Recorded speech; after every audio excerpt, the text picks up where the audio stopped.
Osiris.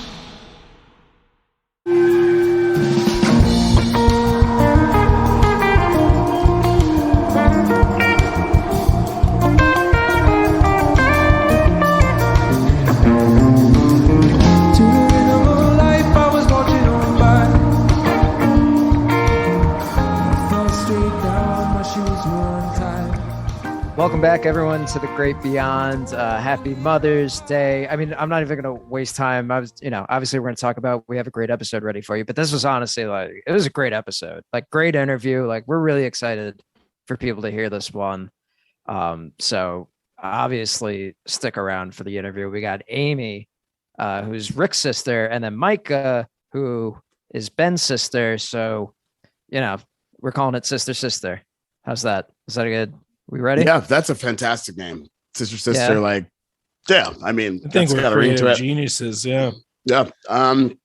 So we're approaching this with a ton of optimism because we did the interview first, and it could be a great episode depending on what we do leading up to the interviews. So Yeah. Let's see how good this episode could be.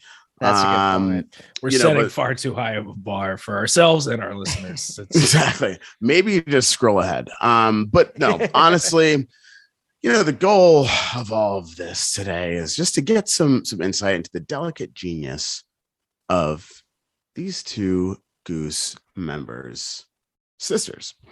And we want to just understand the complexities of the tension and release that exist in a relationship of being a sibling and watching a sibling grow.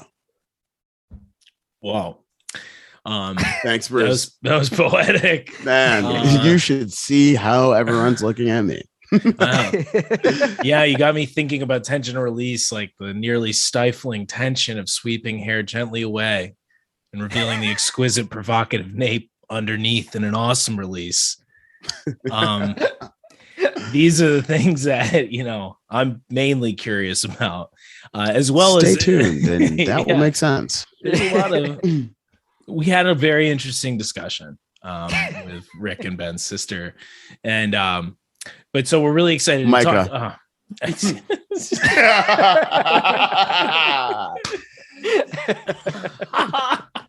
Can we redo this intro? Let's check out the news. First part of the Resonance Music Festival was announced, and Resonance definitely, I've only been there once, one of my favorites. So really excited about this. And we got Goose headlining with 2 nights and 4 sets. So that's going to slap. Yeah, man. Resonance, for those of you who don't know, who haven't been, Resonance is an incredible festival. That's kind of a mix of some of the best of the jam world, the best DJs out. And it's done by Essential Productions, who, they've been around for a long time. And I think they just really, really have listener first and try to provide a really cool experience. So years ago, it was at Legend Valley. Some of you may have heard of Legend Valley, home of Gathering of the Juggalos. And it moved to, a place in Pennsylvania for a year. I'm not remembering the name, but it was a pretty incredible spot until it was ousted to, I believe, Marvin's Mountaintop in West Virginia. But I think it's found a permanent home this year in Charleston. So shout out to those of you who went to the Charleston shows. But super stoked. Yeah, Joey, great. We're gonna let Joey. We're gonna let Joey. We should let Joey. I guess we're gonna. Yeah, let the kid who hasn't been to Resonance talk. So I don't have anything to say. Really, the only thing I know about Resonance, or at least the first time I had really seen it, was the 2019 Day of Show episode 4 video that is up on YouTube. This is when I was probably first introduced to my co-hosts here. Bruce looked a little different. Had a fat handlebar mustache. We got a little shirtless Kalinsky. Oh yeah, in that video. Yeah, man. But Greg opens it up. Oh yeah, yeah. I watched it. I'm shocked and out of breath. I was walking on flat ground. Day 1 of Resonance. It was hot, it's hot out there. This festival, it's so much significance in the growth of Goose. I remember going out in 2018 with the guys. Probably just like forced myself into the van. Don't even know if they knew I was coming. And it was a long drive out. We stopped in somewhere in, I don't know, Pennsylvania or something, got a hotel halfway through. And I remember vividly, that's right when Coach had just entered veganism, you know, and I was sitting next to him in the van. So I was hearing a lot about I shouldn't eat sentient beings. And my last meal outside of the festival was salad from Ruby Tuesday. And that did not give me enough fuel for the weekend. Strong start to a great weekend. But the guys played 3 sets in 2018. Nobody, well, you know, a few people knew who Goose was. One was a late night 1. The second was a VIP set before the Biscuits at the main stage. And the third one, it happened, but the audio was lost. I don't really know. It was cool. I think if I had, unfortunately, I ran out of memory because I had only had 1 salad. And it was just such an important launch pad, you know, for the guys going into a big 2019. And, you know, I'll let Bruce talk a little bit about the following year. Yeah, you know, crazy scientific fact that your brain needs protein and sleep to function properly. These are crazy things. But yeah, I mean, so 2018, was that also in Pennsylvania or was that in Legend Valley? 2018 was Legend Valley, and it was the week after Lost Lands. So the Big Dinosaur was still up. And it was like 2 weeks after Gathering of the Juggalos, which like that left the mark. It sounded super chill. Like I was like, why am I a resident, man? You know, but 2019 it moved. I don't remember the place, but it was it was Cooper's Lake. Cooper's Lake. Yeah, it was a campground out there, and it was really nice. I really loved the setup in 2019. I mean, there were some hills and whatnot. Like I remember Goose playing on that. At the bottom of that stage, that's kind of like a sloped hill during the day. I think it was their second set there in 2019, and it was a beautiful day, and the water's right behind them. There were a lot of different ways you could walk about that campground and to get to the different stages, and I just really loved the way it was set up. And you know, between Legend Valley and at Cooper's Lake, which was awesome, you know, it just had such a great vibe. And that was one of the best things about Resonance for me is just it's hard to not love a great festival with a great vibe, you know, with kind of easy access to a lot of things. You know, nothing's ever perfect at these festivals, but what kind of things? Great lake, you know, so there's a lake, water stations everywhere. Yeah, water stations. That there was good music little, too. There was like a little store that was fun, reminded me of camping with my family when I was younger. You know, wholesome memories at Resonance. Absolutely. Interrupted by not so wholesome memories. Well, you know, so the late night set wasn't the most wholesome I've ever been. I mean, so okay, the late night set won. Too late. I feel like you got to draw a line. It was like 4 a.m. and I'm not saying that like I've never stayed up that late before. I'm just saying like there was a fire lineup during the day. Like the special played in that barn at like 4 p.m.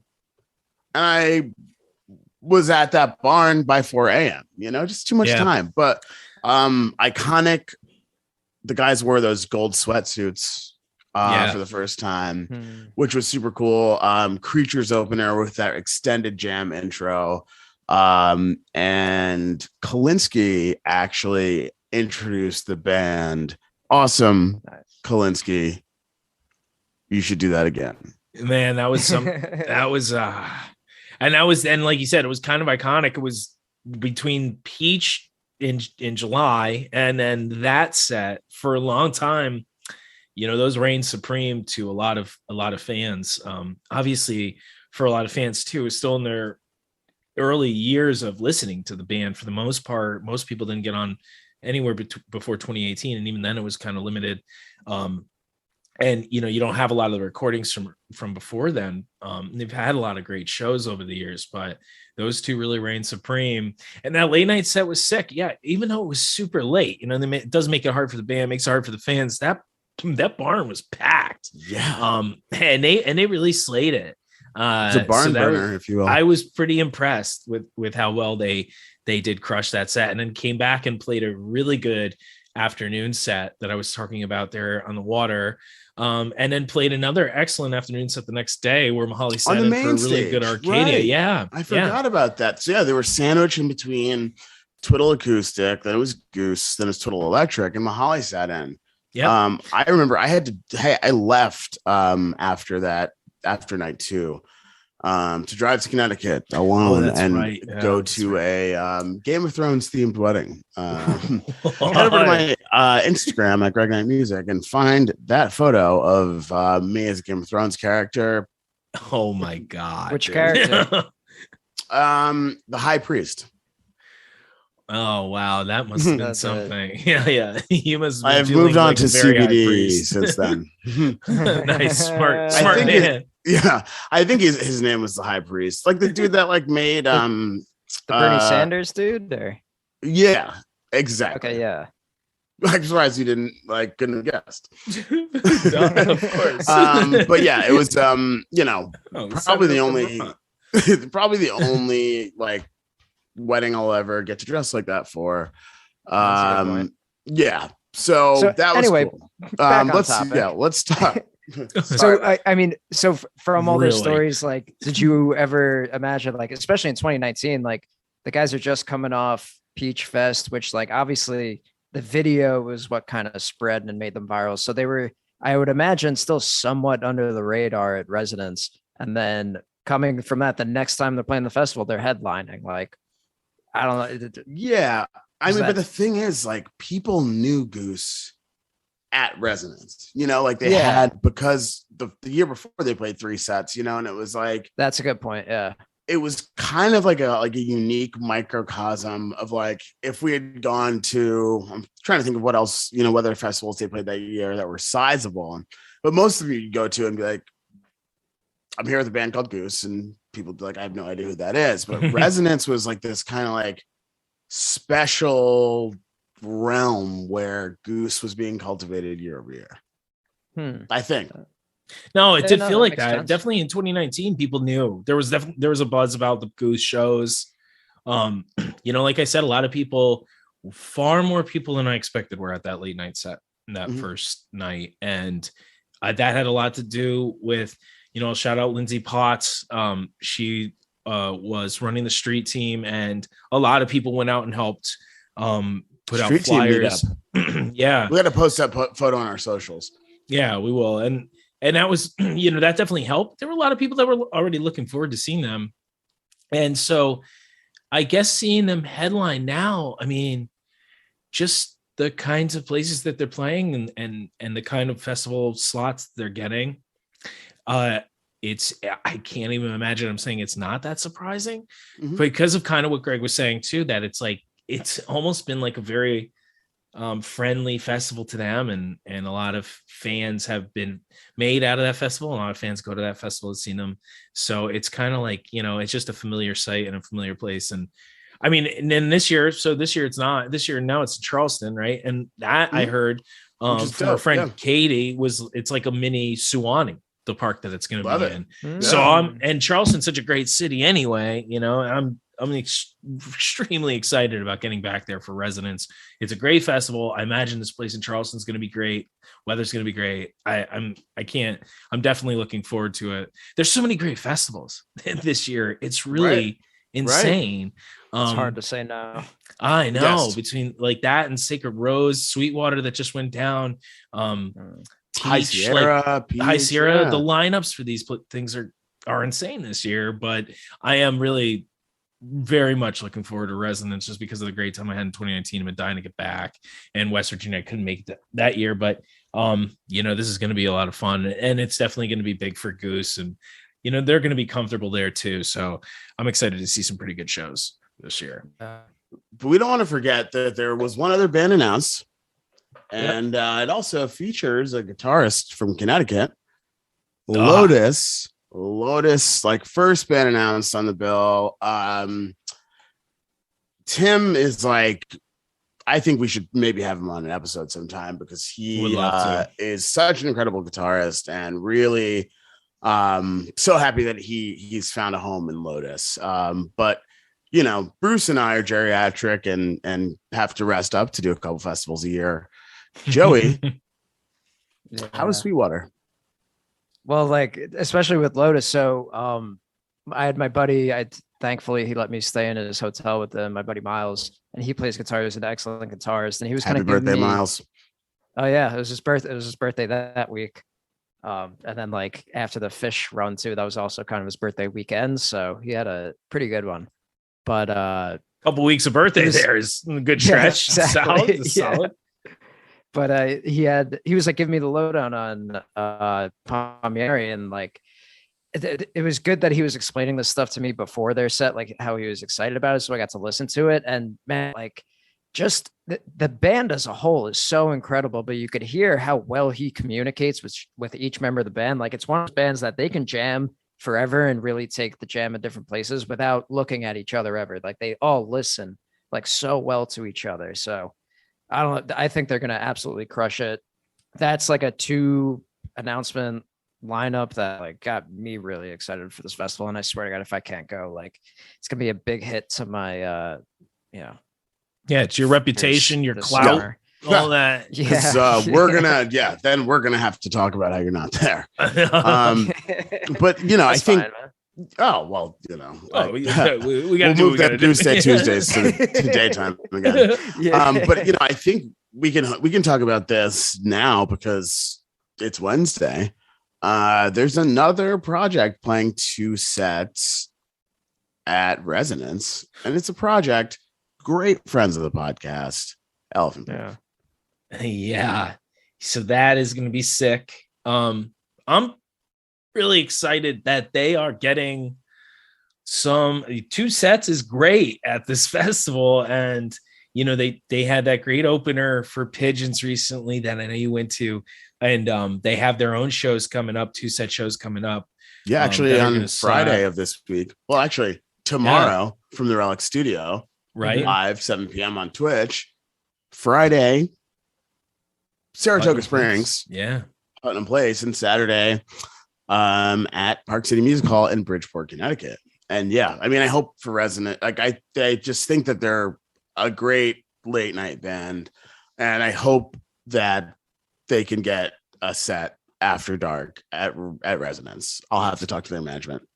Yeah, but that would be clutch. I mean, they definitely are. They got the perfect vibe for it. Play a little bit of it, some have a darker thread, you could say, through some of their music, which is great. You know, it's just a much different edge to it than the things that Goose plays. And, you know, like we've talked to them, and it's a cool outlet for all those guys. So yeah, I'm looking forward to these upcoming shows with them and these 2 sets at Resonance. I mean, Resonance is just shaping up, I think, to be a really great time. And I don't know, I'm getting so excited just talking about it. Really. Ooh, I'm flustered. Well, it's good because I mean, that's actually our only news. So perfect. That's great, you know, and like, even though that may have seemed like an ad for Resonance, let me show you what a real ad sounds like. Let's hear from our sponsors.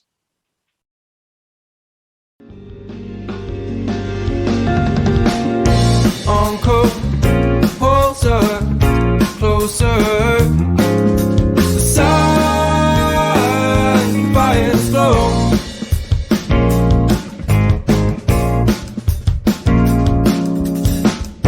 Looks deep into our eyes, and this time we're ready.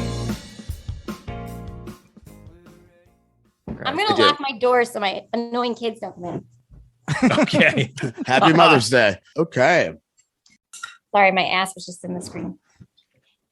No, it's all right. It's all audio. So By the way, that's all my dream. I want to start an OnlyFans account, like a MILF, like OnlyFans account. It's my dream. Well, like I that's am a all perfect for start. that. I want to support that dream, by the way. But like, Anyway, I don't want to show I'll show I'm not gonna do feet. A lot of people do feet. I feel like I'm gonna start with the ass. You know? Okay. Yeah. Sorry. Definitely. Yeah, just dive right in, really. Dive right in. Yeah. Why not? Sure. Yeah, why dip your Well, toes Micah, in, maybe so to we speak? could do it together. It could be like a Goose Sisters OnlyFans account. Yeah, there you Yeah. go, Micah. That's his We're glad only- to break that news on the There'll Great be Beyond. subscriptions rolling in from black You guys heard it here everywhere. first, people. Yeah. Diversify the link fan below. base a little bit. Yeah, I love that. That is the way that will diversify the fan base. And that is how we're going to start the episode. So, long-awaited, opportunities. long-awaited episode called Sister. We have two Goose sisters, not the only two Goose sisters, but we have Mikah Atkind, who is Ben Atkins' sister, for all you detectives out there. Amy Hoaglund, who is Rick's older sister. Welcome to both of you. Thank you for having us. For coming on, guys. So we're totally not going to edit out the audio of what we were just talking about. It's so good to have both of you on. We need that for listens, yeah. Yeah, we do. We absolutely do. So Amy, I want to start with you because you said you're an open book. I have two questions for you. Okay. One, is it in fact Rick or is it Rich? And two, can Okay. you tell our listeners Rick's social security number? Sure. It is 047. No, I'm just kidding. So to me, he's Ricky and Boo. So I always kind of get like a kick out of it because he's always just been Ricky. But I also kind of think it's sweet that he went to the Rich because that's our dad's name. And so I think when he did that, I think it was like, and he's a junior. So I think that is kind of like how it developed. And then when I'm 10 years older than him. And when I was little, I had this Boo Bear. And so I remember like when my mom was pregnant being like, oh my gosh, I'm going to have like my own Boo, like my own little Boo Bear. And so that's why he's Boo. And that's why like on Instagram and stuff, he's Unk Boo, because that's what my three boys call him. Oh my gosh. Love it. I So wonder nice. where that came from on An Insta. origin story for you right off the bat. God, he's gonna love when I'm calling him Boo all the time now. Oh man.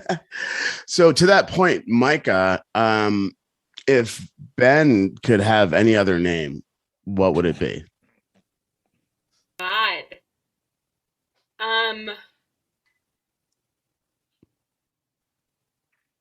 This is why we don't send these out in advance. Yep. We want to make it as hard for our guests as possible. My friend Ben Flory growing up, we used to call him Benjamin, and he like hated it. So that's why I'm feeling a Benjamin vibe with Ben. I feel like your brother would hate that as well. Yeah. Absolutely hate it. That's what makes it funny. I just call him Benjamin when I'm mad at him, which I think he also hates. I mean, he's been jamming for a long time. Whoa. Oh, Wow. Greg's firing Well right done. away. We'll let you think about it. I'm sorry. We normally don't start with such hard-hitting questions here at The Great Beyond. And I'm going to let one of my co-hosts ask a question. Yeah, no, it was, I mean, Amy mentioned that Rick's a junior. I'm a junior too, but we went the opposite. My dad was always Joey growing up. And as soon as I was born, he became Joe and he hates it. Oh, And really? like now I would never go to Joe in No. my entire life. Yeah. But it's nice that he like adopted Rich at a certain point. So like, I It's guess actually when did funny because sorry to interrupt, but it's yeah, actually no. kind of interesting because like where the people like Judge, Gino, like all those guys call him Ricky. So it's like Yeah, they interesting to see like, and then, but like Jeff calls him Rick. So it's interesting to see like the people who are friends with him when he was like little to like older. And then, now it's kind of interesting. Like when you meet new people, you kind of know where they've come from in his life at like what stage based on what they call him. That's His names are like rings on a tree. It's pretty poetic in that sense. That's what like El Meg the Wise is actually about. There's going to be a whole bunch of fans after this episode, like calling him Boo. I was there from day one. So I think we could get a little more generic with the questions, especially because I want to follow up with Micah on this one because she's not technically like in a house right now. But Micah, so what kind of music was playing around the house when you guys were growing up, besides Ben just banging on things, I'm sure, loudly? Ben jamming. Benjamin. Okay, so I judge thinking about the music that we played based on who was driving me where, because Ben is 6 years older and our sister Elise is 9 years older than me. So they just chauffeured me everywhere. Ben played a lot of Dave Matthews. Who didn't? That is soft. I He's figured. one of the best African American artists ever. Ah, And then Elise was like classic early 2000s pop. So it was a really great mix going on. And then my parents just tuned out the sound of drums coming from their basement all day. Well, what I was about gonna you? say, What did you like to listen to? I just did whatever everyone else was listening to. I didn't really have a say. I Nice. was a small child. Yeah, That classic makes it easy. youngest. Yeah. I was a handful, but like I also had to pull it up with everyone else's shit. So What do you mean Yeah. was? Fair point. We're getting fights on this podcast, man. But yeah, you mentioned Dave Matthews. I think in an interview, didn't like Rick mentioned Amy, you showed him Dave Matthews, right? So I pictured like an Almost Famous type moment where like you're going away and you give him like a, box full of CDs and go light a candle and listen to, I don't know. Under the Crash. Table and Dreaming. I used to take him a lot. And it's funny because my dad was like super protective over us. And so one of our good family friends, Ray, he's like, you guys might have met him before. He was at Goose. He comes around. He's like literally a 6'9", like tall man from Jamaica. And so my dad would like have Ray bring us. And then like people kind of thought we were famous sometimes because they'd be like, who's it? They have that like security and stuff. And before we would go, my dad would be like, all right, just no lewds, like do whatever you want, but no lewds. And like my brother and I'd be like, what the hell are lewds? Like, what is that? And that like, of course, it's like, now I want to know what it is and maybe perhaps try it because I don't know what it is. I've never done lewds. However, that was like his rule. Like you could go have fun, but no lewds. But yeah, we went to a lot of Dave concerts. I would bring him with me and he really loved him. And then a fun fact, my father-in-law taught Dave Matthews and he was his art teacher when he lived in Yorktown, New York. So that was pretty cool. Wow. Really? Yeah. What kind of art was Dave Matthews making? Well, like in high school, just like a regular art class. okay. Yeah. Ceramics. Yeah. Yeah. I could see him being a big. I don't know. vase guy. I think he did everything, like painting, drawing. I don't really know specifically, but he said he was like a good guy. He was a huge figure in the Harlem Renaissance as well. Yeah, he's quite the Renaissance man. of Yeah, that. yeah, it's, David. it's true. David. But that is so. Were you guys going to the Meadows for those Dave concerts? Yeah. And yeah, what is it? Is it called like Randall's Island? Like I remember Yeah. going there. Yeah, we would go, pretty much anywhere. But yeah, music is like a big thing in our family. So like a lot of times we would more so have like music on in the background. And like a lot of our family members are, my mom's one of 6. And I swear like every one of their kids, like at least one of them is somehow musically inclined. And so that was always fun, like coming together and like playing together. So that was always sort of like a big part of like the fabric. Do you know what I mean? Mm-hmm. Definitely. Sure. I mean, word on the streets is that Mikah is actually an incredible drummer. Incredible is a bold statement. It's I a bold wasn't bad, podcast. Is Yeah. this true, Micah? You like to play the drums? I can play the drums. Yeah. That's awesome. You can yes. play the drums. Like you can make sounds with drums, or you can actually play them. No. Like I can actually play. Yeah, were you Wow. like trained? I think you were telling me once you like while Ben was taking lessons, did you take lessons as well? Am I remembering that right? Yeah. So we both went to the same like creative arts day camp, which is where he started. And so I took drums when I was there too. Like we had the same drum teacher. He was my drum teacher for a year or two. That's so cool. What Nice. a fun fact. Right? You gotta get up on stage. I know. Yeah, when are we going to when's the see one? sit-in? What the hell? Kick Jeff off there and just hop right on. Right? You see Greg's nodding. Yeah, we don't. You can do I'm what nodding. Jeff's For doing. those of you listening, I am nodding. Yeah, for sure.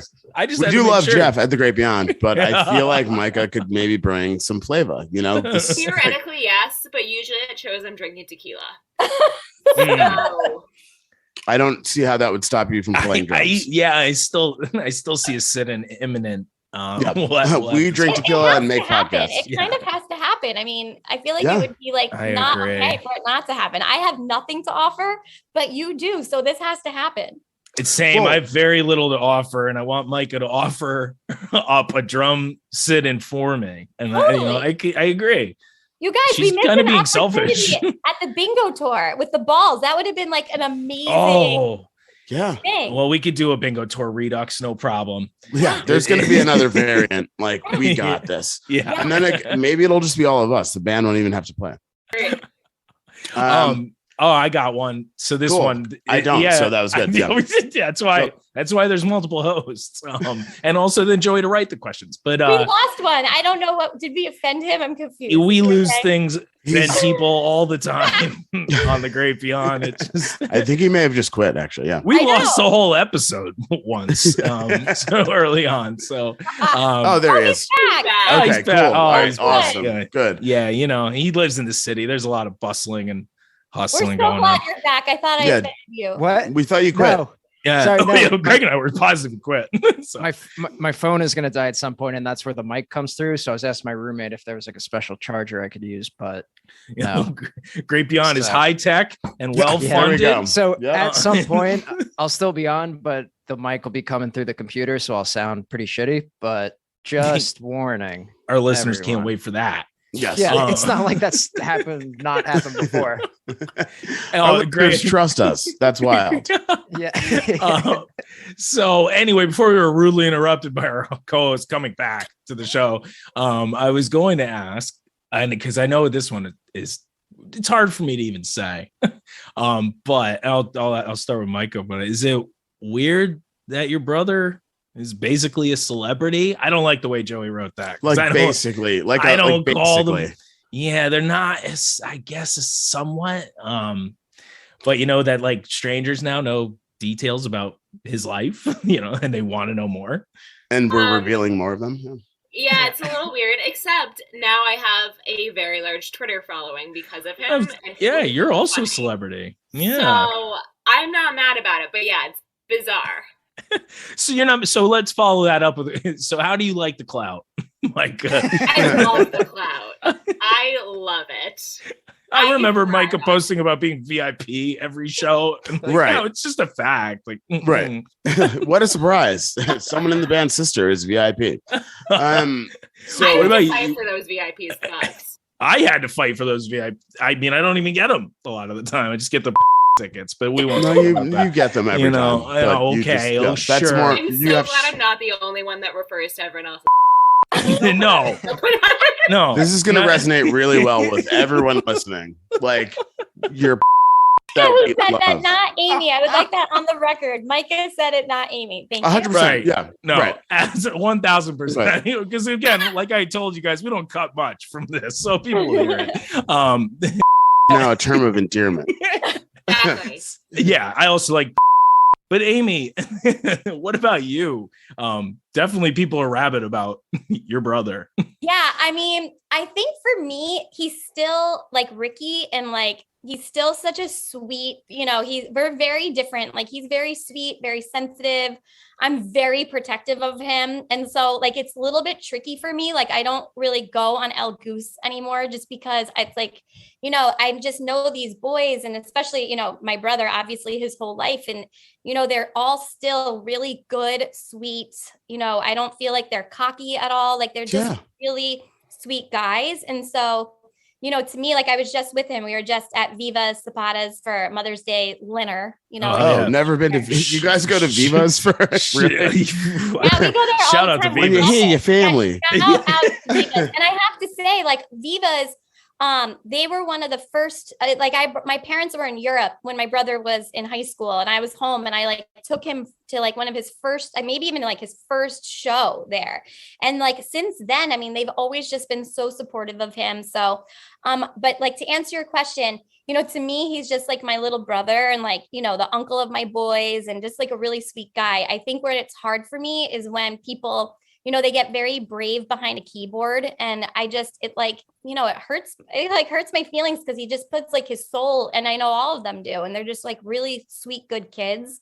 So that's like when it's hard for me, honestly. Right. And this is actually like, you're talking to someone whose job is to determine the public narrative around this band, and also Bruce, whose job is to babysit 19,000 people who make assumptions Bruce, about a band. You do a great job. I never meant to put you down. You do a phenomenal job.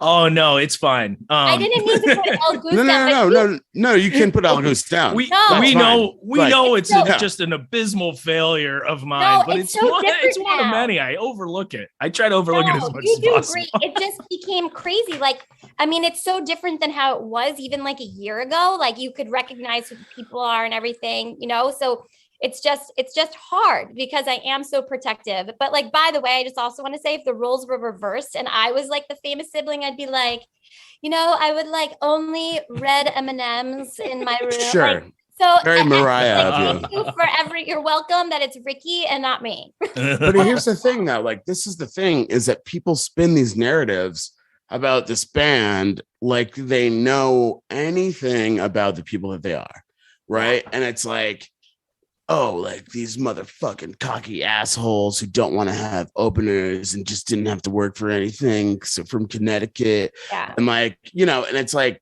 one. Marketing geniuses. Yeah, like, and yes, they've poured money into marketing, that, you know, marketing and PR that got them to where they are. And it's like, first of all, if anything, the podcast hosts are way bigger assholes than anyone in the band. Second of all, Far like, bigger. it's kind of just insane to me that like people make these assumptions about who each person in the band actually is, and so much of it just isn't true, you know. And from a bird's eye view, I remember when El Goose was Goose Group and there were like 19 people in it, and it was like, Goose Group. who's going to Vivas tonight? And it was like, obviously everyone, because some of the 19 are in the band and the rest are, you know, have nothing else to do. And it's turned into this thing with 19,000 people who are interested in this band, but also need to find a way to be critical. And it's perplexing to me, you know. And I remember when the guys in the band used to post an El Goose, right? Someone would be like, what are the lyrics to Hot Tea? I don't know what they're saying. And like, Rick would say the lyrics, and it was like, oh my God, this is mind blowing. This guy's the Messiah. And now it's like, I don't know. It's just this weird, strange energy. And I'm so happy that none of them are my siblings. As their publicist, I'm like, well, I guess, you know, even if people God, are it's so hard. Like sometimes even I'll like text Mikah and I'll be like, did you see that? Like, this is so bad. It really started for me like after the boys went on tour opening up for Pigeons. Mhm. And I just remember my brother saying like how wonderful all of those guys were and how like grateful and appreciative for that opportunity. You know, I think that was like the first time they met like Jay Blakesberg, and like it was just such a wonderful thing. And then like, you know, they become friendly with these guys, and then like their own fans. I don't even know if you can call some of these people fans who have such like malicious things to say, but it's like, oh my God, those guys just gave them like a wonderful opportunity. Now they have all these West Coast fans, and now like you guys are like shitting on them. It's just, that's like when it really started for me. And I'm like, okay, I need to like take it right. back, you know? And I Yeah. feel like also like having seen all of the behind the scenes since like, I don't know, like my earliest memory is when Ben was in Visuto in like 2011. And like obviously nothing was happening for them back then. And it's been like 8 years until Peach from then. And then now it's a couple more years. But like there were so many years where literally nothing was going on and they were still doing it every day. And so like I think for us, like we get very protective and we want to be defensive and we don't. I mean, But, like, you can't. It's not No, even you absolutely don't. not. You can't, you know? Yeah, It's like that's- it fuels them. It's like gives them the attention, and like that's what they're seeking. And so it's just better to not, but it's so hard, you know, because especially like being 10 years older, in like a lot of ways, I was like a third parent. Like over the past couple of years, we become more like peers instead of like, you know, so that's been like really hard for me. But now I've really realized that like, you know, like if you do that, then that's kind of what they want. They want that attention, as like messed up as that is. So Yeah. Totally. I mean, to some extent, people also always have this backlash towards hype, and it's happened to a lot of artists over the years. And now with social media, it's just so present, and it's been that way for so long, you know, that people just think it's lots of times fine, or they think they're being funny, and obviously they're not. Now it's definitely been hard for the guys too. A lot of them have been off and on social media, now for quite some time, and some of them really avoid it altogether. But I know, Amy, you're on Instagram quite a bit, and then Mikah. What is that? Micah. Hey, excuse me, back up. That seems kind of passive aggressive. Okay, what do you mean I'm on kind of flat? I'm not quite a bit. I mean, well, quite a bit for me when I just learned how to use Instagram like 8 months ago. So it seems like a lot. Micah's on Twitter quite a lot. Well, Mikah definitely trumps you in her Twitter use. Thank And I you. mean, the one thing is that Instagram, obviously, I think a lot of people escape Facebook for Instagram because there's less of those conversational threads and less of that freeform stuff going on. But on Twitter, I've been on Twitter for a long time and on different, sub segments of it. And it's all a cesspool in general. But Mikah, how do you handle a lot of this stuff? It's like, I know viral this week. I'm as sensitive to it as Amy, at least, and she might even have better reasons, but you seem to handle it very well. So, what's your approach to that? And what do you think about a lot of this stuff surrounding the guys and what people say and things like that? This week was funny because I posted a picture. I got a not 100% sold on Goose shirt just because I think it's funny. And I posted a picture, and anyone who follows me already knows me and knows it's a joke. But there were also a lot of people who saw it who don't follow me. And those people fell into a couple of camps, either trying to convince me why I should be 100% sold on Goose. There were a couple that was like, it's okay that you're not, we don't all have to be. And then there were some that were like, yeah, that's good, you shouldn't be, they suck. If you go to my profile, you see my name, you see my last name. We're not very good at reading on Twitter sometimes. No. Yeah. No, not on Facebook either. That's all. Yeah. It's, I think we're just not really good at reading anywhere. Which is why Instagram is just generally. Supreme. Yeah. Basically, I just shut off the comments because I was annoyed with people. But oh yeah. I mean, that was honestly, funny. it was hilarious. Yeah, it was hilarious. So funny. You had a new one, Mikah. So much attention. And for the record, I did not start trying to gain followers on Twitter. I just started sarcastically tweeting about Goose at one point. I think Ryan Storm found my account and therefore got lots more followers. We know you've been astroturfing followers and paying for these farms to follow. Goose shows when people are like, "Are you Ricky's sister?" I'm like, I get that all the time. Because I just feel right, 100%. I mean, Mikah, you definitely have a really, really good social media strategy. It's been growing. I'd love to be your publicist. Would love to, but you're doing it well. I think collectively, if we did make an OnlyFans, that would be transcendent in the industry. But the funniest thing about this thread, Mikah, around you being not 100% sold on Goose, is that even the people who were kind of trying to convince you that maybe you should be a Goose fan, didn't recognize your last name. That was hilarious. That was, and the people that were like, oh, don't do it, fuck that. It's where do you have the time to randomly search threads just to hate on Goose? Totally. Yeah. That's just why I turn off comments. I don't have the time to deal with it. I do not have the energy to put in people who are being obnoxious. Yeah. I mean, my sister doesn't have social media, which is really good because I don't know, she'd actually defend me for anything. But that's a little thing that we'll internally. I'm sorry. Yeah, it's been a long day. We'll take that offline. It's been a long Mother's Day. It's one of those things I say I'm going to edit and then I won't. But ultimately, my sister won't hear it. So it's totally cool. Somebody else take it. I'm going to cry a little bit. And well, wait, I have something to say real quick about this kind of stuff. So I didn't have Facebook until maybe a year ago. So I would go on my husband's account and I'd be like, oh yeah, you're blah, blah, or I'd make posts or whatever, I'd comment, and my husband was like, for the love of God, can you please get you're having fights with people on El Goose? Can you please have your own freaking account? So I did that for him basically. So it was kind of that is good. You dropped some epic kid pictures too. Oh yeah, that's my favorite. But those but were great. That's when it felt more, I don't know. I would never do that now because there's so many people who I don't feel have the right intention. So I would like never do that anymore. But like that was like really funny. My brother was like, "Are you for real?" I'm like, "Yeah." He's Those like, were "Okay." great. I remember a while ago when we were like, oh, if El Goose gets to like 5,000 people, Amy and I will both post pictures of the guys as kids. I don't think we ever did it. Maybe. No, But, because people were mean, and we were like, "You did it." You're gonna have that's like ridiculous. you're gonna have That's four so different ridiculous. groups like making memes out of them out of like Right. some 4. weird shit. 4. Like I said- 40. Who is it? Is it who's like the really funny one? Like who was like maybe one of the first ones? Bruce. I forget. Oh, Yeah, Greg but I Knight. was like annoyed with my brother. He like it was on Instagram or whatever, memes. I don't remember. And I like sent him like this ridiculous picture and he made like a really funny meme out of it. My brother was like, "How did he get that picture?" I'm like, I don't know. Like, I don't know how he got that picture No of you on the telling. beach, like all like laying Oh out. my God.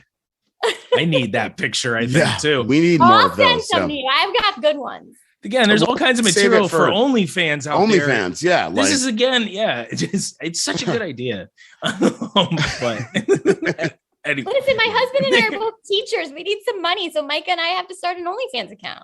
I mean, Sure. I was a yeah, teacher once, and then I was like, have I'll taught follow people jam bands things. around. Yeah. Horrible idea. So yeah, I kind of wanted to ask a little bit about that. So, we're talking a lot about your brothers and that's boring.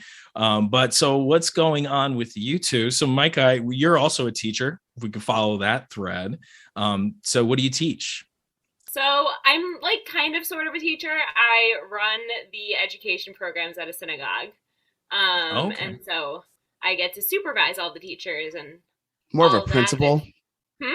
More of a principal than I a am teacher. basically a principal, very Wow. intimidating. Boss lady. Yeah, I started a new job this summer, which is fun. I get to move into the city. Oh, cool. Woo. Good Do you luck. have a working toilet where you're moving? It does have a working toilet. Everything has been renovated and updated in the last couple of years, so that's good.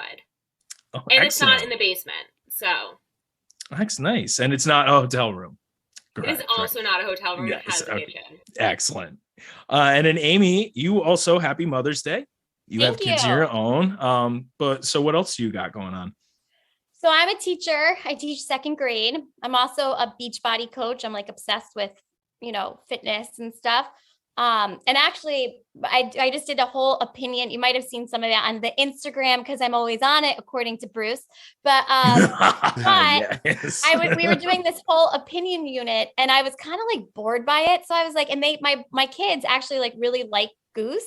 And so I started to do this whole thing. I chose 4 songs and they had to choose which song they liked best. And they had to give all their reasons and write letters. So I FaceTimed with Ricky and I chose 4 kids to read them. And he felt like, you guys did such a good job explaining your reasoning. So he actually came in like 2 weeks ago and played for them. And it was so amazing. Like That's it cool. was just so cool. And also when we went remote, like back in 2020, Peter, Ricky, Jeff, and Karina actually did like a little performance for my class. So he's always been so supportive of like my teaching and stuff. So it's really cute. Nice. What That's song awesome. what song was like the most popular? And what were the 4 I remember songs? the breakdown. So Arcadia one was 7. Then Butterrum 5. Appropriating kids now. Yeah. I Was it in know. February? I love it. Tumble also had 5. I'm just going to skip over that in case any of my parents or my students listen to it. And then Time to Flee had, I think, 2. Really? Interesting. second grade? Kids love Time to Play. I thought that's kind of why I chose it, but like it was amazing. Like so many of them said that they loved Tumble because they loved the message of it, which I was like, they're like 7 and 8 years old, and a lot of them liked Arcadia because like someone was like, I like the rhythm of the guitar, and I'm like, jeez, Smart kid. Oh yeah. It That was kid Tumble, might I have could weed see. in his backpack. Don't tell me. Don't. It's fine. I'm cool. It's legal, but Yeah, Tumble saying. though. 8-year-old. Tumble makes sense. Like Tumble, it's like, second grade, I was like spending 17 minutes tying both shoes, double knot, So I'm like, this resonates with me. I know. They're like, I had this see one that. dad be like, coolest teacher ever. And want to know what? So when they're in New Haven, like a bunch of my students and their parents are going to the show. They're like, Nice. "We got tickets to the Cool. Goose show." Like, how cool is that? Yeah, Oh, for sure. that's awesome. Better put them like way away from the freaks that are Yeah, I know. Right. going around Goose shows, but I know. they should be. Okay, Those are gonna be some cool another thing kids. I hate in El Goose is when people say kids shouldn't come to the shows, and people Yeah. will criticize parents for bringing the kids to the shows. There's a Yeah. bunch of adults acting like children Like at the like shows. kids, Yeah. Well, I'm bringing my boys to the show. I'm bringing my boys, and like my middle guy, Cammy, he's like, "Do you think people will recognize me as Little Mitch?" Oh. That's so dope. I hope so. That's so Mother great. was like, "I don't know how many people saw it, so maybe." All right, so everyone listening, you got to hit up that kid. Right. Get his No, autograph now. no. Get his autograph Little now. Mitch. But they're all coming. Is it okay if I say this real quick? They're all coming. So one of my really good friends, they're a couple and they're big jam band fans. Mhm. And their son has Duchenne, which ironically, Danny McDonald, his cousin has Duchenne also. It's like a form of muscular dystrophy that Oh. boys get. And so I've always talked about him. His name's Connor. And then my brother ran into him and he like kind of like fell in love with him. And he was like, what can I do? Like, how can I support them? So actually on the 27th, those kids will be coming too. And I've been talking with Dave and he's been amazing. And where they're creating t-shirts and pins for people to buy. And all the proceeds will go to their charity called KOMD. It's called Kindness Over Muscular Dystrophy. So that's why my kids are coming and Connor and his two brothers are coming. So it's going to be like, Ricky wants them to do the power up. So it's Oh, gonna be- yeah. Oh, nice. Yeah, Oh, for it's gonna sure. be a really, Nice. really special time. And then a couple weeks later, on the 12th, Danny's cousin who has Duchenne will also be there. So it's kind of crazy because it's very rare, but then within the Goose community, there's somebody else who has a family member with Duchenne. So I'm really appreciative to Dave for everything he's doing to help this help with their charity. So it would be really special. That's that's why awesome. my kids are going. That's Oh, good that's because really Dave nice. is actually a mortal enemy of the podcast. So I'm glad we can finally, no, just kidding. We love Dave. We love Dave. Oh, he's amazing. He's like such an amazing human. Honestly, I'm very appreciative of him. We'll make sure to Everything. make an announcement in El Goose so you guys don't have to wade into the Yeah. into the waters there. Oh, But yeah, so we'll definitely make sure to let people know, before Thank the you. weekend. But that's Thank a great you so cause for much. sure. thank Yeah, you. definitely. One thing I want to get back to is Amy said she was the coolest teacher. I think straight up. So I thought that was a jab at Micah. I know Micah's now an administrator. Well, but she's an administrator. Yeah. yeah, She's a boss. I I'm guess just- she's not cool anymore as an administrator. My teens think I'm cool, so Mm. Ooh, I'm In the teaching world, I'm a compared to Micah. I mean, I don't know because as a former middle school teacher, where no one thinks you're cool at all, middle school math specifically, Ooh. Micah rough. is an administrator, so it's like you kind of gotta like let the administrators know that you think they're cool, just in case you get in trouble, and then like Good your call. teachers, you kind of have to let them know that they're not that cool because it would be weird to actually think they're cool. I mean, I'm just saying my teen girls come to me about their relationship advice. So I don't know if I'm the best source, but they do come to me. I mean, It's setting up that safety net. I agree with Greg. I understand it. Let's keep her close. She's an admin here. Yeah, you're right. She's the one who can dole out the punishment. So yeah, Mike, are you afraid if you brought Goose to them that they might not think you're cool anymore? A few of them know about Goose. A couple of them follow me on Instagram, which Ooh. like I'm fine with. My Instagram is fine. little bit here and there. My computer's saying my internet connection is unstable, which is funny because I am as well. So I'm wondering, like, I play a couple instruments. oh, big man here. No big deal. And I don't think if you talk to my sister, there was ever a point where she was like, oh, like he should keep doing that. It'll bring him somewhere. So I'm wondering, like, when you knew that your brothers could maybe do something with their music. And that's pretty much the whole question. It's a solid delivery. That's what we strive for. Ben had had one of his Berkeley auditions when he had mono, and they still gave him scholarship money. Wow. So that was cool.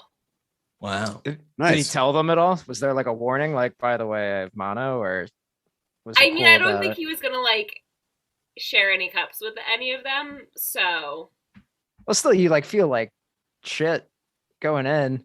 Doesn't help. I don't know if he told them. Again, I was like, I don't know, 11. I mean, So- that's kind of Ben's No one like told me. pre-show thing, though. You know, he's like, Mono.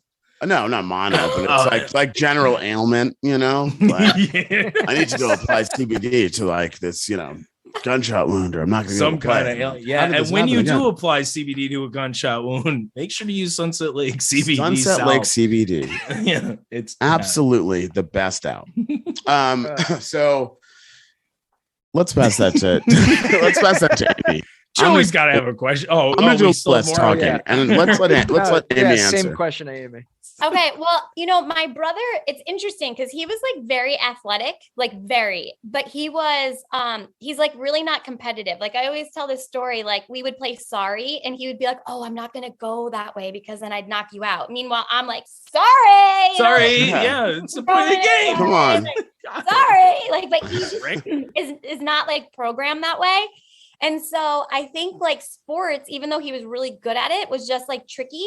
So, and my dad was a big sports guy. And and now that I'm a parent, and I don't even know if I've ever like said this to my brother, but like each sport that my brother stopped playing, I like think that sometimes like maybe my dad was sort of like bummed, but he always put that to the side and he kind of like dove into music and like, started buying, like taking my brother to like the Guitar Center and like taking him to concerts and like learning about it.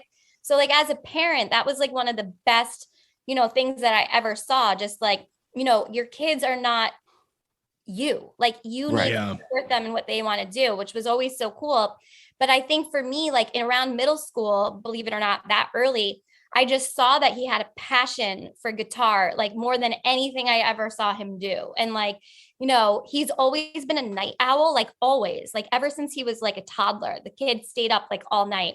And so it's so interesting. It's almost like he was like preparing for a life of like, going on at 10 p.m., which I've already been like asleep for an hour and a half, but like, it just is what he was so passionate about. So I kind of thought, I never knew like this would happen, but I knew that that passion would drive him to do something like great things in the music industry. And I actually thought it was going to be like production because he also really likes that. But I'm like honestly very proud of him that he stayed with it and that my parents supported him. And, just to plug to any parents who are listening, with children, who have musical aspirations, like back them up because it's really special. I hate always seeing like when towns cut, the arts, like it's like, it like kills me, because even though I was more of, sporty kid or whatever, like my brother, it's just like really what like not saved him because it's not like he needed to be saved, but like that was his fuel, Yeah. Yeah. I mean, so what you're saying is that like, if it weren't for the arts, he'd be in the NBA.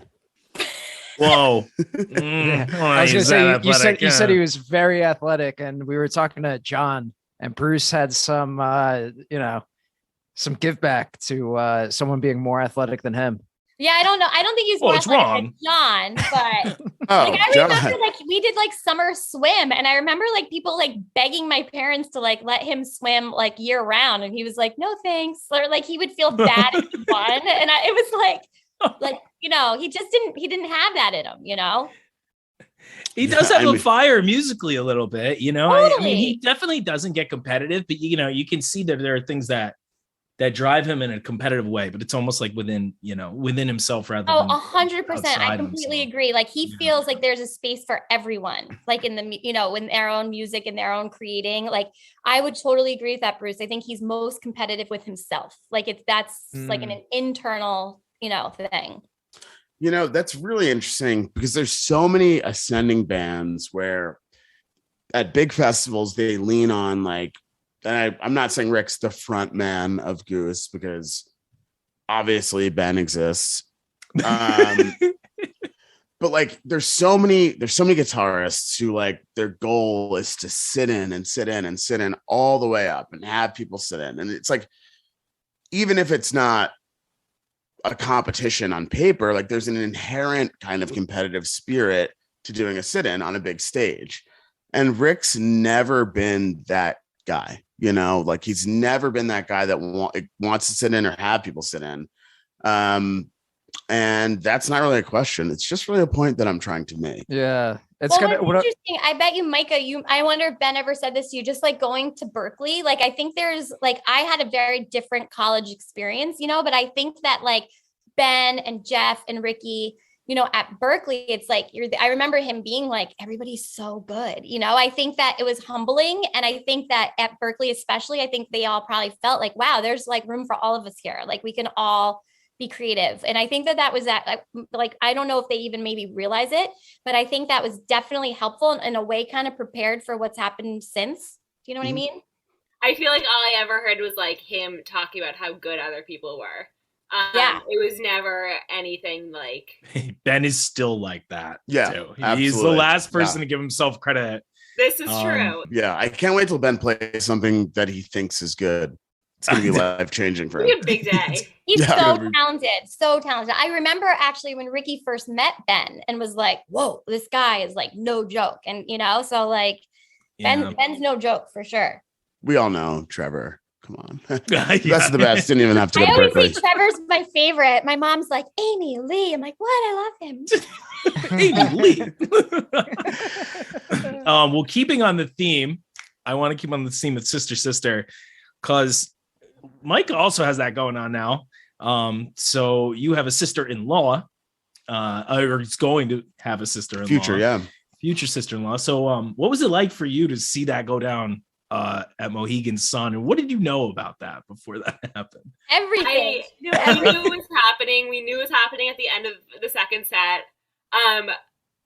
When he interrupted Peter to say that they weren't done, I think my mom and I just started sobbing. Like we were sitting next to Sam's parents. I think they kept it together a little better than we did.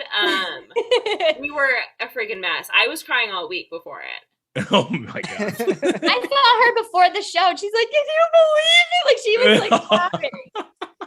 I didn't talk to Sam for weeks because I was afraid that I would like spill the beans or something like that. So I actively avoided her. Yeah. During the first set, I was with her and like all of the girlfriends, and she kept going to like say hi to different people, and they were all freaking out because they needed to make sure she was in the right place when it was going to happen. So like I spent the entire first set scheming with them of like how everything was going to work. It was so stressful. Well, I had no idea. Have worked out. Yeah. I'm the only one who had no idea. And You had no idea? I mean, well, so like I had hung out with Ben back in October, and he was, you know, he was talking about the ring and whatnot. It was kind of after the T5 shows, and they had a little break so we can hang out, even though they had the COVID bubble going on. And he was telling me about it then, you know, and I was hanging out with him and Sam, and then I totally forgot because my brain doesn't work. And then that set, one of my buddies, Eric, came down and was like, "Oh, you know, no, something big's gonna happen." Blah. I'm like, and I didn't let him tell me what was gonna happen. And then when it happened, I was pretty surprised myself. I didn't shed a tear. It might have come close, but I don't cry. Obviously, I'm emotionless. Okay. Yeah. Good to know. Yeah. Your family wouldn't let my sister's kids talk to Sam that entire week. My nephew is in love with her. And they found out. And so we knew that if they talked to her, I mean, they're children, so they would tell her. Yeah. If you would have proposed first, is what Yeah, you're is your saying? nephew pissed? Honestly, I think he's a little upset, but like he still gets to see Sam on a regular basis. So That's so that is very cute. exciting for him. But she is clearly the favorite of his. Nice. Good luck, Ben. He told me start that he uncling a bit wouldn't more. go see a Goose show with me. He would only go see a Goose show with Sam. Oh, Ooh, Wow. that is cold, ice cold, little man. Yeah. Tell him to tell Ben to practice a little more, and maybe he'll come check him out. I didn't say that, but okay. So let's move on from that because I just feel like I keep giving bad advice here. Pre-pandemic, Goose was a band that was making their way up, and there was a ton of promise. And like, I think we all believed in them for sure. But they had this massive explosion during COVID. And I'm wondering, like, what you two saw as the point where you were solidly confident that this could be a real thing and really just continue on. For me, like, I think that what's so great about them is that they're creative, you know what I mean? And they listen to each other's ideas. And I don't really feel like they're super sensitive about, like, if someone's like, well, what if, okay, I like that idea, but what if we do this? Like, I think that they're like a good team. And I also think, like, I personally don't think I'm obsessed with the crew. I think like one after the next are like seriously some of the nicest people. Like, in fact, when my brother came to my classroom, like the students, they all asked questions. And one of them, like, some of it is like, I don't know if I can answer that. That's hard. But like one of them asked, who's your favorite crew member? Which, by the way, I thought was kind of a cool question from like a second badass question. Yeah. And he was like, I could never choose.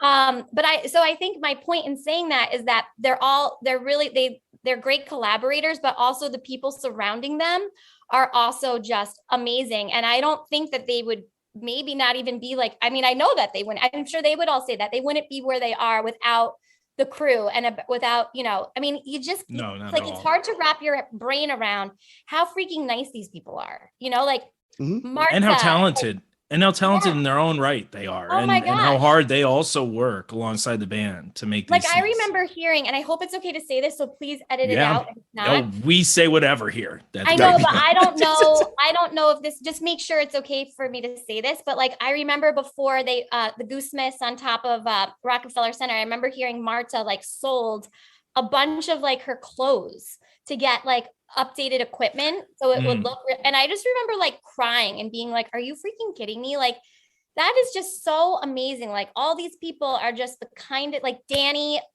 like I just can't even.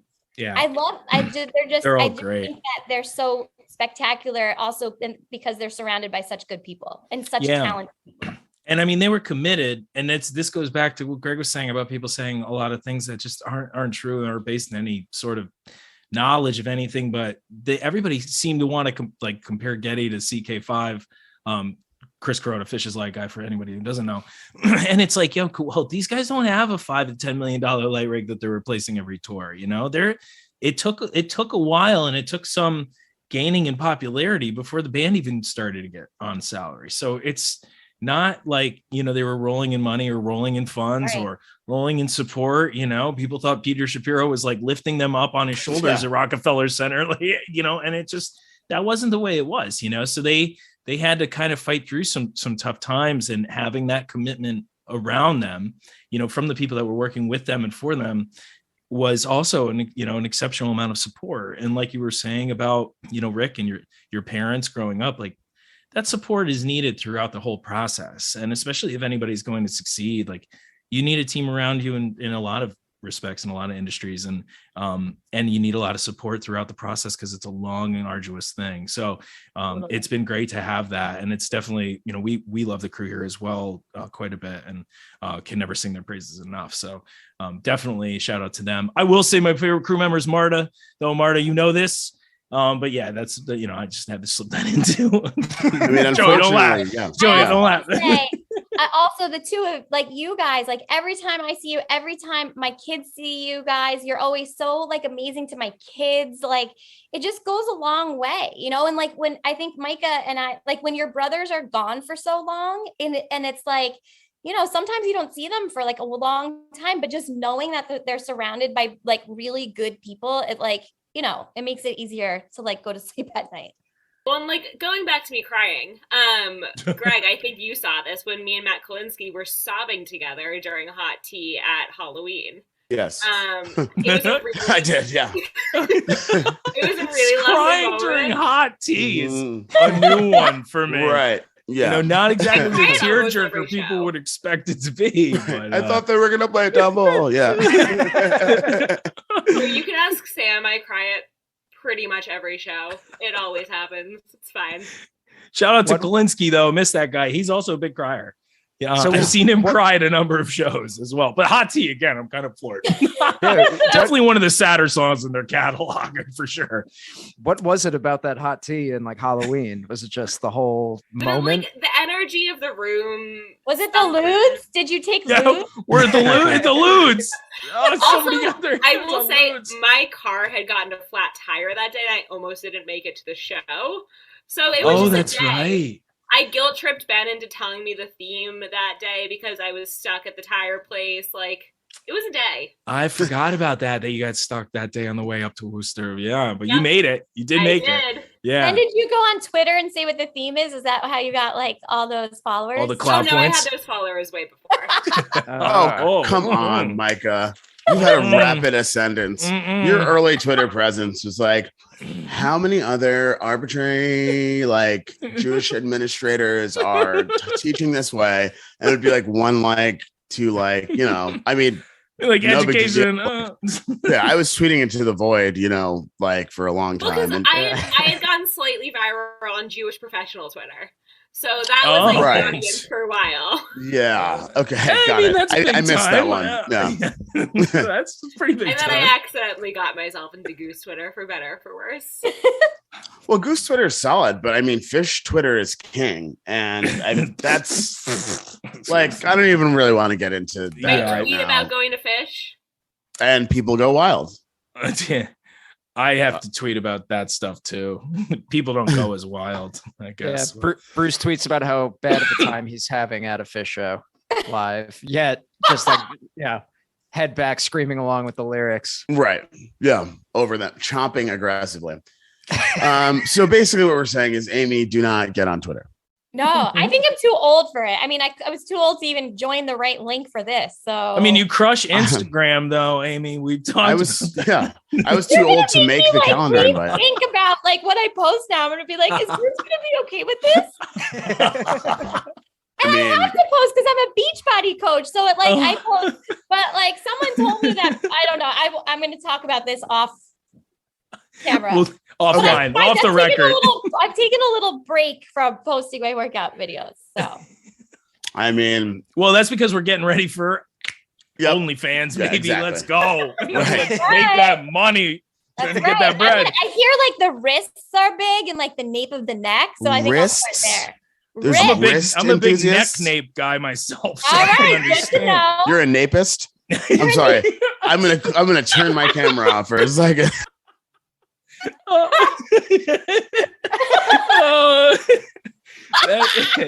That could be one of the better jokes we've ever had. That was really good. Yeah. I don't know how. I don't know how we could top that. I don't. Is there any Bruce? Any other questions? Because It Greg was- abandoned It us. was like a drop the mic moment. He like said it and then he like disappeared. You know what? Yeah. Oh my God. Well, we've had 2 hosts disappear on this show. Maybe before a third one we wrap up. Joey, is there Micah, we anything else? have like this effect on people, I guess. I I know. It was crazy. It was too much. It was overwhelming today. It really was a great episode, though. I'm excited for people to listen to this. This Is is it gonna be. over? It's done already? terrified. I We think don't we're wanna gonna keep you guys. Yeah, we're gonna try to wrap it up. You know. We didn't like get to share any like incriminating shit. Well, we Well, need to. that's what part 2 is for. Yeah, Okay. Osiris We're is gonna crack. do part you know, 2? Osiris is trying to get us to hustle episodes. You know, so we're gonna have you guys back. All I think this right. worked Yeah. out far too well. Good. Yeah. And we did have some more ideas anyway. You Yeah. know, we want to keep the sister theme going. There's a lot of good avenues we And- can go. I can see now. And maybe once they're back on tour, we could do like in-person interviews. Those usually work Yes. out way better. So Yes, if everyone's and going to hopefully we Westville, get some studio time. I'll too. be there. I'll be Yeah. there too, both nights. All right. All Looking right. forward to the hometown reunion at Westville. That's going to be a lot of fun. So thank you again, guys, Micah and Amy, for joining us. It's a lot of fun. Any last words before signing off? Yes. I do feel like June Atkind, my mom, does not get enough credit for the potato thing. Her rule when we were growing up was that if you didn't like what she was making for dinner, you could make your own dinner. And Ben knew how to make one thing, and that was a baked potato. So Still the only thing. yeah, Really. any he makes particular a kind really of good potato? So growing up, I mean, like, I don't know how much detail you want me to get into, but Oh, growing no, up, all of it. always a russet. You bake it in the microwave, like Yes. 15 minutes. Mhm. Cut it in half, butter both on the top and underneath the skin. So the skin's all buttery too. Ah. And then you load on the cheese. Okay. Okay. So what was your mom making that he just wasn't into it? She's a good cook. He just, I don't know. He's You just know, he's like, I'd rather drum. It's Ben. He's hard-headed. Are like nightmarish. They don't want to eat any freaking thing you ever make them ever. So we'll see. All right. Spoken like a true mother. Oh my God. Seriously. Who has her door locked so her children can't get in. right now. 100%.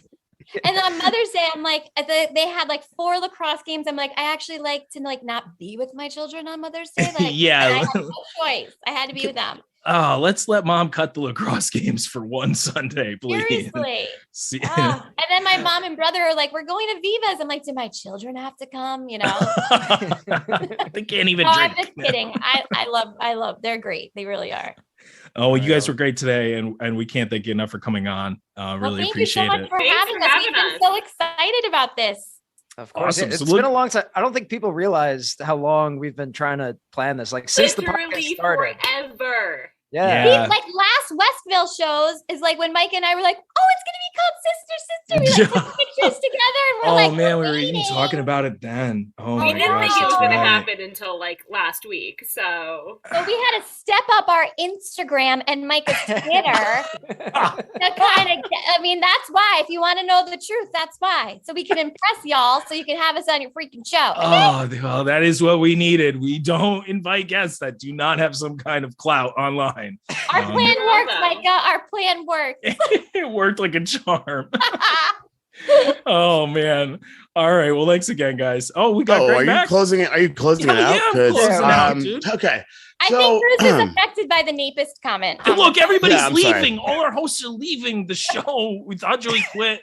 I thought, okay, I thought sorry, I something didn't happened mean to to you. out you and your proclivity to nape, but I have a couple more questions that we're going to edit back in. So, formative experiences often define songwriting. From the moment you're lucid and can remember things until you can, use an instrument and use words to convey emotion. A lot of music is just a summation of what we're comprised of. And so Those are like That was 2 beautiful. really big words in a row. That's why he had three, to if step you away to include get, nape. Yeah. step away to grab his dictionary and Yeah, find and that use question. thesaurus. Yeah. Actually, yeah, I didn't even have to do anything. I was just reading a dictionary for a second. So I'm wondering, like, I'm a marginal songwriter, and some of my songs like reflect formative parts of my life. So check out my new single, McDonald's, or Dunkaroos. Like that's as far as my songwriting goes. But I think as people who are, I believe, related to people in Goose, are there some specific kind of benchmarks in life that you can hear in the music and you can understand where that came from? Like, so Micah, like what is Butter Rum's connection to the Atkind family? And Amy, what kind of things resonate with you in some Goose songs that were formative moments in your life? Well, I know. So this is actually really interesting, but our Uncle Fran, he's the one like that used to work at Shenanigans. He booked the bands there and he was really, he loved music so much. And I'll never forget, he was living with us for a little while and my brother was talking to him about music and stuff. And like, and so my uncle said to him, and it's like kind of eerie when you think about it now, but he said like, what do you have to write about? Like kind of what you were sort of saying, like you're from Connecticut, like you've got, like, where's the pain? Like he's like really great songs have like pain and it's kind of crazy because like a few months after that, our pop died. And then a few months after that, my Uncle Fran died. And then a month later, our dad got diagnosed with cancer. And so it was like, holy crap. You know what I mean? Like he made a really good point. Like, what are you going to write about like, like going out with your boys like in the streets of Connecticut, and then that happened. Already. So I was And I going to think- say, yes, yes, we'll write about that also. But I think that like really in a crazy way, like my uncle kind of like put it out there, and then I think all that sadness, I think honestly like helped my brother kind of, I don't know, like through it. And like, I think it was like writing these songs was like healing for him. And I know that he definitely had writer's block for a long time because it's like really hard and personal. And like our dad died like literally one day my mom brought my brother to college because my dad was too sick to go. And then we brought him to Boston.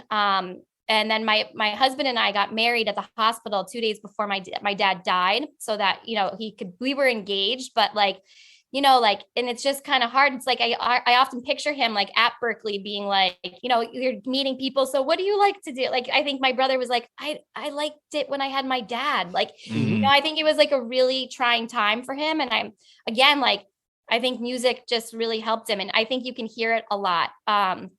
In a lot of his lyrics, there's a lot of pain there. But I think my brother has done a really good job of like turning a lot of that pain into like beauty. And also a lot of people resonate with that. And I'm really proud of that, that people, they use that also, like a lot of their music to help cope with like things that they're going through. So it's like really a beautiful thing. Dunkaroos were discontinued in the late 90s, which is why our new single is. By the way, I actually just saw them at a supermarket. Oh, they're back, exactly, which is why I'm releasing it now. Yeah, They're way Ricky was now. obsessed with Dunkaroos. See, Ricky right. had them all the time, and I just saw them and thought about him the other day. Like, you proved my point there. Yeah. Mikah? Going back to like, I think Butter Rum being associated with Ben like makes so much sense because he is the most like technical drummer. He spends so much time doing the most technical drills and warm-ups. And so I think like for him to get on stage and do this song that is just like him being fun and like he gets to be funny while he's drumming.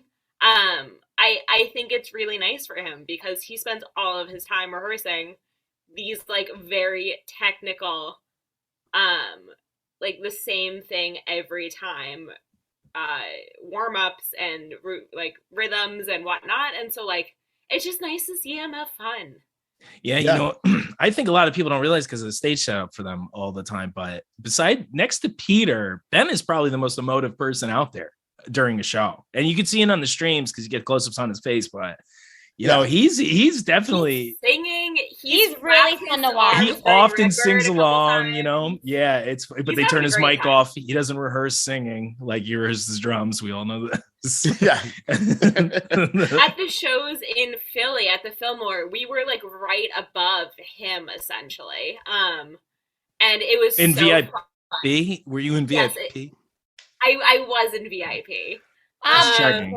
Obviously. Just making sure, But like also he kept looking up and like looking at me and making faces and like it was just so much fun to see. I thought he was looking at me the whole time. So, oh, man. Ouch, dude. It's looking at the nape of your neck, Greg. The nape. Oh, Come on. I did know Ben's a big nape guy too. I'm like a 9 on the scale of napeability. So on the scale of 1 to nape. I'm a solid nape. So know that like I wasn't here for a second and that the interview closed out already. And I'm so glad that we could reinvigorate the interview. But maybe we should close out now. Greg, we were saying Close us out part officially. 2. Part 2's coming soon. Yeah. Okay. We got a lot more to talk about. We're gonna also splice this all together and it'll be good. Okay. So Now, do we get to hear it before it goes out to the masses? Nope. Yeah, for sure. Nope. Big surprise. Okay. Boom. Episode. Can you make sure you ask Marta about that? Because I don't want to I just thought it was such a beautiful thing, but I don't want to Oh, for There's sure. going to be some dude in like Ohio trying to buy her socks on like. I buy them. I'll buy her socks. I bought them all. All right. That is not in the episode. So Save the socks for OnlyFans. On our OnlyFans. Yes, save the socks for Martha. OnlyFans. Yes, exactly kill what it. I was thinking. Yeah. All right. Anyway, close it out. Goose Close it Girls out. is Close it actually out, just Greg. an OnlyFans pyramid scheme. All right. there's going to be a little bit of editing there. But to close this episode out the second time, thank you so much to Mikah and Amy for being here. This could have possibly been the best interview we've ever done. And I think it You might was. say that to everyone. we No. definitely don't. You should I listen to would the like a podcast. definitive rating. I do listen to it. I do. We have not said that to anyone. Yeah, not even close. So like, I don't ever want to have your brothers on this podcast again. Yeah, Ben's been on twice. So Yeah. Has Ricky ever been on? No, right? No. And I actually talked to him the other day about him coming on, and he was like, "Oh, I was starting to think you guys didn't like me or something." But he's picking We'll that up, huh? yeah, we'll save that. We'll save that for part 2. But we are so happy that you joined us today. Thank you so much to hear your insight about, these people who are creating incredible music for this community that loves them, even if we're not all 100% sold, is really, really excellent. And,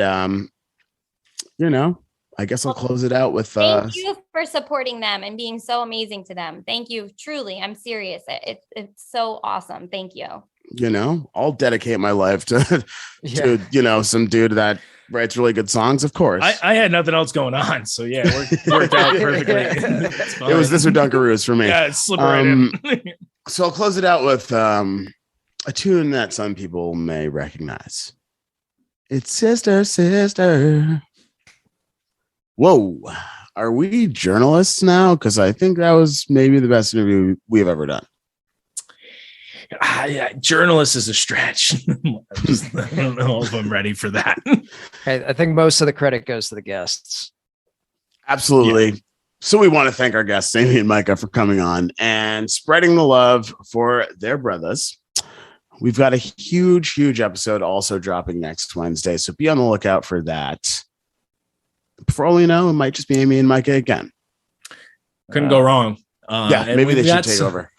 And we've got some dates coming up for Great Blue and Elephant Proof in the next couple of weeks. So if you catch us at one of those shows, please come up and say hi. Let us know people are actually listening out there. This is draining emotionally and physically. So we'd like to know that there's some kind of support. The Great Beyond is presented by Osiris Media, engineered by Greg Knight from his apartment in Brooklyn, New York. On behalf of my co-hosts, I'd once again like to thank Amy and Mikah for joining us today, our manager, Kathleen Knight, and most of all, you, the listeners, for tuning in. Be sure to catch a ride with us next time on the pathway to the Great Beyond.